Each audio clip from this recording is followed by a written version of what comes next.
আজকে কুমড়া বড়ির দ্বিতীয় পার্ট নিয়ে হাজির হলাম। কুমড়া বড়ির দ্বিতীয় দিন সকালবেলা কি করলাম সেটাই থাকবে আজকের ব্লগে।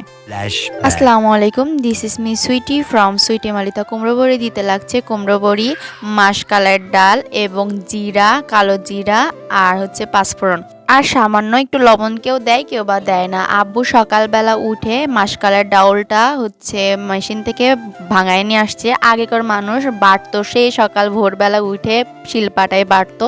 বাট এখন তো ডিজিটাল যুগ, সবাই একটু আরামেই চাই সবকিছু করতে। তার কুমড়ো বড়িটা একটু সকালে দেয়, তারপরও হচ্ছে আমরা একটু লেট করে ফেলছি কুমড়ো বড়ি দিতে। দেখেন সূর্য উঠে গেছে, কুয়াশা আছে কিন্তু সূর্য উঠে গেছে। আগে দেখতাম দাদিরা সেই সকালবেলা উঠতো, আজানের সময় উঠে হচ্ছে কুমড়ো গুলা কুটতো, তারপর ডাল বাটতো, তারপরে এগুলা সবকিছু রেডি করে কুমড়ো বড়িটা দিতে দিতে মানে সূর্য উঠতো, এর আগেই দেওয়া হয়ে যেত। যাই হোক, তারপরে আমরা আসি কুমড়ো বড়ির প্রসেসিং এ।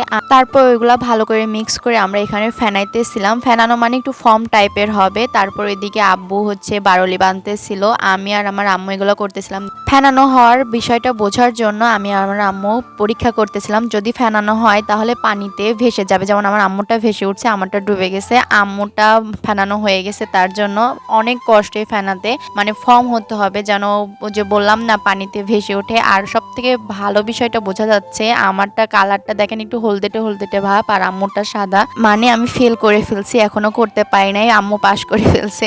এটা করতে অনেক কষ্ট, অনেক সময়ের ব্যাপার, তার জন্য আমরা আব্বু লেগে পড়ছে। তারপর এই প্রসেসিংটা শেষ হয়ে গেলে আমরা কুমড়ো বড়ি দিতে শুরু করছি। আমার এই প্রথম কুমড়ো বড়ি দেয়া, আমি এর আগে কখনো কুমড়ো বড়ির কোনো কিছুই করি নাই, এই প্রথম সবকিছু, এর জন্য খুব এক্সাইটেড ছিলাম। আমার বড়ির শেপটা খুব একটা সুন্দর হচ্ছিল না, অন্যগুলো সবগুলো দেখেন কি সুন্দর হচ্ছে, আমার আম্মু মেজো আম্মুরটা। তারপরও আধো আধো হাতে দেওয়ার চেষ্টা করছি, কারণ এটা আমার খুব পছন্দের খাবার, শিখতে তো হবে, তার জন্য শিখে নিলাম।